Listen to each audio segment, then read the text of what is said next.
बिंदिया रानी इस कॉलोनी में रहने आई। सारी महिलाओं की दिनचर्या में खलल पड़ गया। उसका एक एक क्रियाकलाप देखने के लिए वे उसके घर की ओर टकटकी लगाए रहती। भले ही उसके लिए उन्हें कई बार खिड़की तक आना पड़ता, तो कई बार बरामदे तक। अब बिंदिया कोई अजूबा तो थी नहीं। हाँ, खूबसूरत व स्मार्ट थी और नफासत नजाकत थी उसमें। ग्रेसफुली ड्रेसअप होती थी, अच्छी नौकरी करती थी। बस दिक्कत यह थी कि किसी पड़ोसी से बातचीत नहीं करती थी। कितनी अजीब बात थी ना, कि जब से यहाँ रहने आई, ना किसी को अपने बारे में कुछ बताया, ना किसी से कुछ पूछा।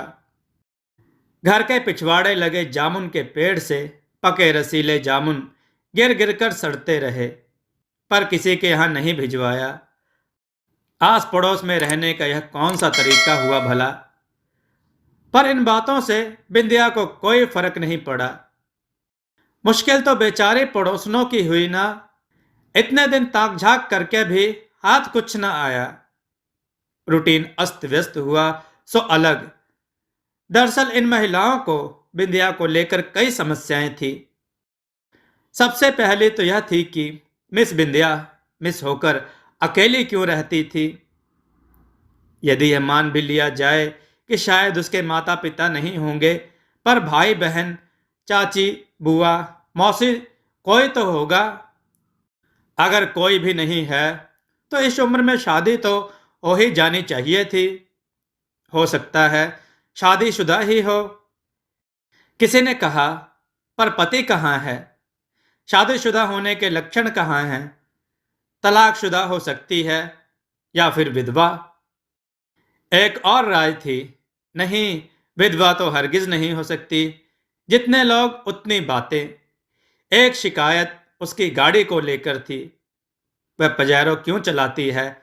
मारुति 800 या कोई दूसरी गाड़ी क्यों नहीं? कपड़े देखे हैं, हर तरह के कपड़े पहनती है। चलो कुंवारी ही सही, पर इतनी भी छोटी नहीं कि स्कर्ट, इवनिंग गाउन, जीन्स सभी कुछ पहने। ऐसे में मर्द ताकेंगे नहीं तो क्या करेंगे? उसकी सिल्क की खूबसूरत साड़ियां इन औरतों की तकलीफ में और भी इजाफा करती थी। इतने बड़े मकान की क्या जरूरत है? 3 नौकर भी।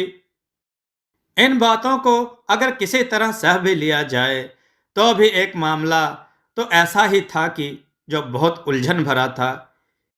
एक खूबसूरत युवक कभी कभी बिंदिया से मिलने भी आता था। उसके साथ में एक 8-9 साल की बच्ची भी होती थी, जो कई बार बिंदिया के पास ही ठहर जाती। क्या रिश्ता हो सकता है इनका आपस में? इतने प्रश्न, इतनी समस्याएं, कैसे सुलझे भला सब कुछ? वह बोले या ना बोले, हमें तो मेलजोल बढ़ाना ही पड़ेगा। यह सोचकर कई महिलाओं ने पक्की सहेली और अच्छी पड़ोसन होने का धर्म निभाने की कोशिश भी की, पर इससे भी बात नहीं बनी तो शिकायतें और बढ़ गईं। बिंदिया सबकी आंख की किरकिरी बन गई। ना ना, सबके नहीं, पुरुष वर्ग तो उसका प्रशंसक था। अब उनकी बीवियां भले ही कुछ भी कहें, हमेशा देर से उठने वाले पुरुष अब सुबह सुबह उठकर बरामदे में पेपर पढ़ते नजर आते।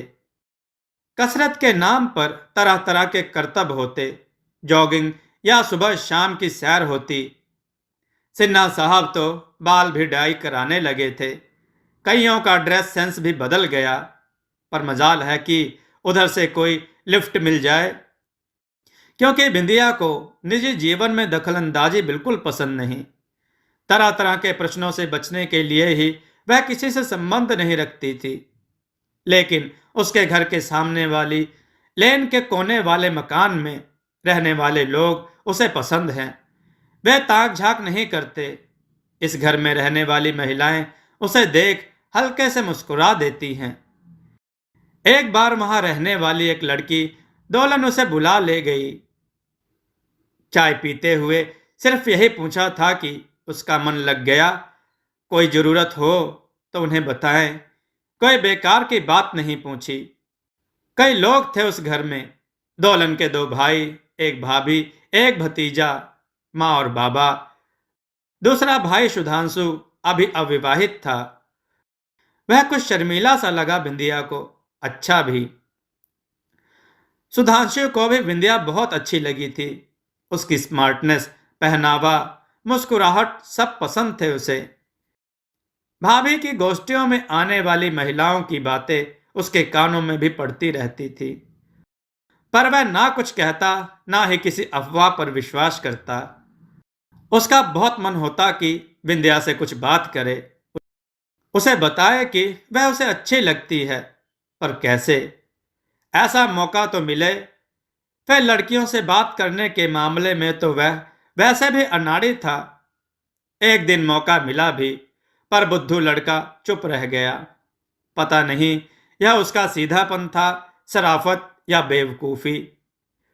हुआ कि एक दिन सुबह ऑफिस जाते समय जब वह गली के मोड़ तक पहुंचा, तो बिंदिया अपनी गाड़ी के पास परेशान सी खड़ी दिखी। उसने अपनी कार धीमी जरूर की, पर रोकने का इरादा न था। ना ही उसे समझ में आया कि रुकना चाहिए या नहीं, लेकिन उसे रुकना ही पड़ा, क्योंकि बिंदिया एकदम सामने आ गई थी। खनकती हुई आवाज में उसने पूछा, मुझे लिफ्ट देंगे मेरे ऑफिस तक? हाँ हाँ, क्यों नहीं, वह हड़बड़ा कर बोला। और आपकी गाड़ी खराब हो गई है? वह मुस्कुरा दी। सुधांशु सोच सुधांशु सोच रहा था कि वह कितना बेवकूफ है। उसकी हड़बड़ाहट और बेवकूफी उसकी हड़बड़ाहट और बेवकूफी का वह मजा ले रही होगी। गाड़ी स्टार्ट करते हुए उसने पूछा, किधर है आपका ऑफिस? उसे मुस्कुराहट के साथ वह बोली, आपके बैंक के ठीक सामने। वह चौंक गया, पर वह सहज थी। उसकी परेशानी भांपते हुए बोली, मिस्टर सुधांशु, मैं आपके बारे में काफी कुछ जानती हूं। आप भले मेरे बारे में जाने या ना जाने, मैं फिनिक्स में काम करती हूं। ओह, वह शर्माते हुए मुस्कुरा पड़ा। वह सोच ही रहा था कि कुछ पूछे और कुछ बताए कि उसका ऑफिस आ गया। वह थैंक्स कहकर सीढ़ियां चढ़ गई। अब सुधांशु का मन कहाँ लगने वाला था किसी काम में। वह बहुत कुछ सोच रहा था और इस नतीजे पर पहुंचा कि बिंदिया जरूर उसमें रुचि लेती होगी। तभी तो उसके बारे में जानकारी भी है उसे। कितने अच्छे से थैंक्स बोली। वह क्यों नहीं बोला कुछ, इसी बारे में सोच रहा था कि सौवीर आ गया। सौवीर लड़कियों से बात करने, उन्हें पटाने में माहिर। सुधांशु की पूरी बात सुधांशु की पूरी बात सुन आंखें फैलाकर बोला, क्या अभी तक कुछ नहीं हुआ? तुम इतना घबराते क्यों हो? पहले तो तुम्हें ही बात करनी होगी ना। यह नामुमकिन है। फिर देखते रहो सपने।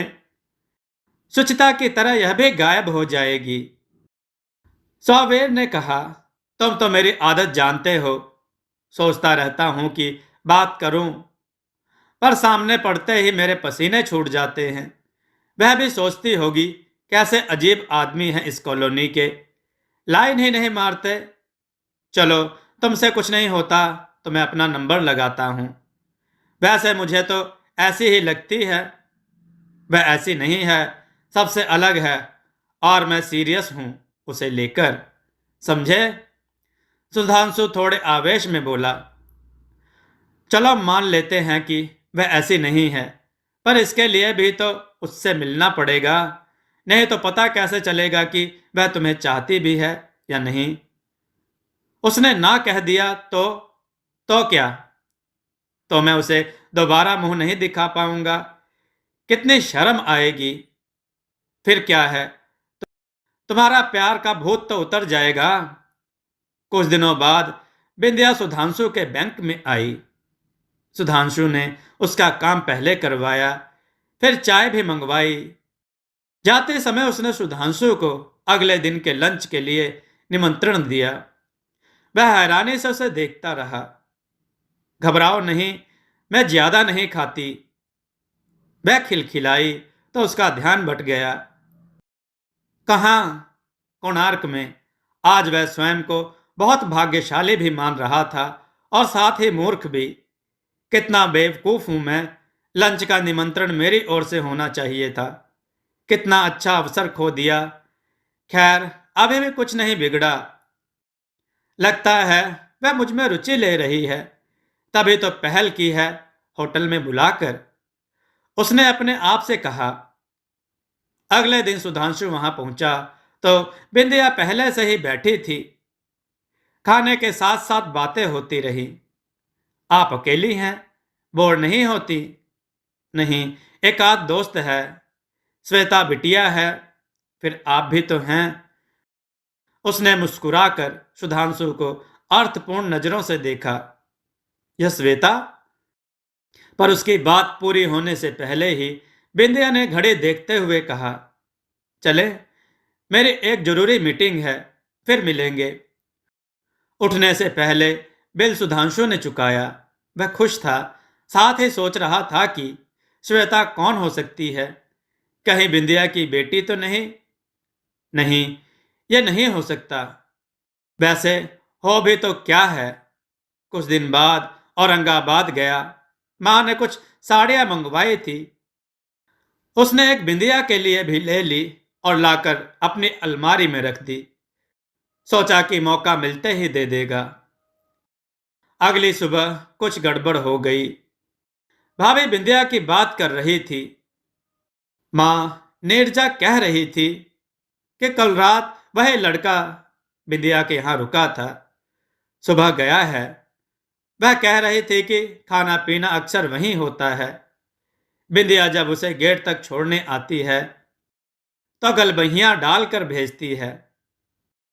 मां तो कभी यह सोच भी नहीं सकती थी कि कोई लड़का लड़की एक दूसरे से दोस्तों की तरह भी मिल सकते हैं।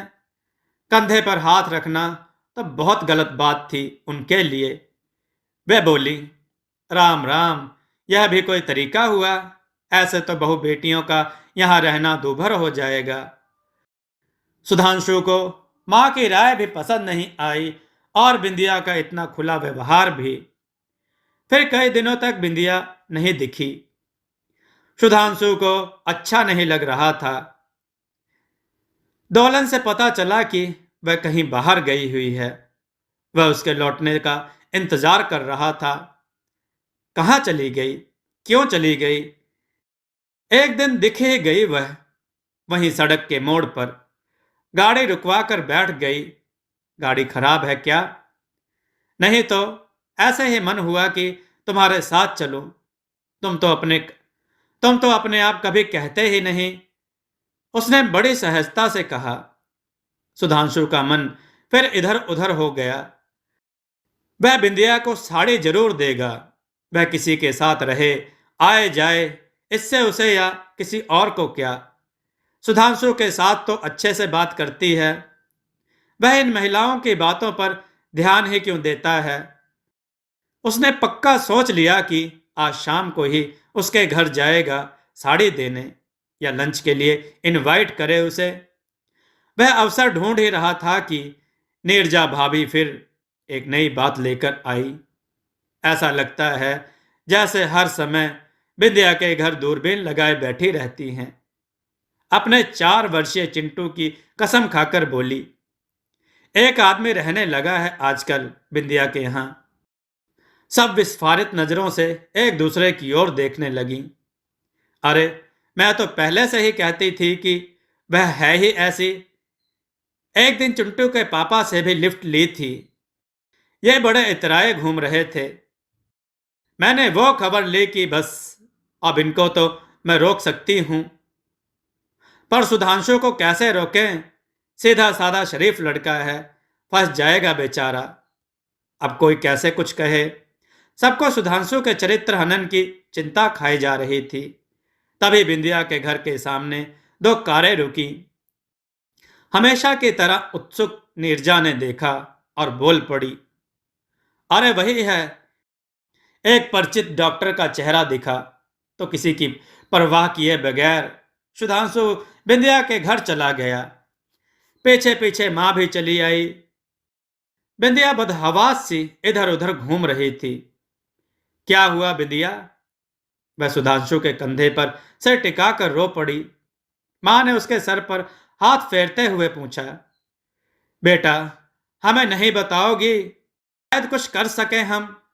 इसी सहानुभूति का इंतजार था शायद। प्यार से कहे गए ये शब्द रुला ही गए उसे। फिर खुद को संभालते हुए वह उन्हें अंदर ले गई, जहां बिस्तर पर एक आदमी खांसते खांसते बेदम हुआ जा रहा था। ये मेरे पापा हैं, टीबी के आखिरी स्टेज पर हैं। अभी तक शिमला में थे, सैनिटोरियम में। मैंने सोचा कुछ वक्त साथ रह लें, इनके अलावा मेरा इस दुनिया में कोई नहीं है। उसकी आवाज रुधी हुई थी। वह युवक वृंदा को थाम कर कमरे से बाहर ले आया। नीरजा बाहर से ही पता लगाने को उत्सुक थी। एक दो लोग और भी थे, पर सबका ध्यान उस युवक और बच्ची की ओर ज्यादा था, बिंदिया और रोगी की तरफ कम। डॉक्टर इंजेक्शन देने अंदर चला गया। बिंदिया को उस युवक ने हाथ पकड़कर सोफे पर बिठा दिया। दोलन, तुम चाय बनाकर लाओ, सुधांशु ने कहा तो नौकर झट से रसोई में चला गया। बैठो सुधांशु, बिंदिया ने कहा तो वह उसके पास ही बैठ गया।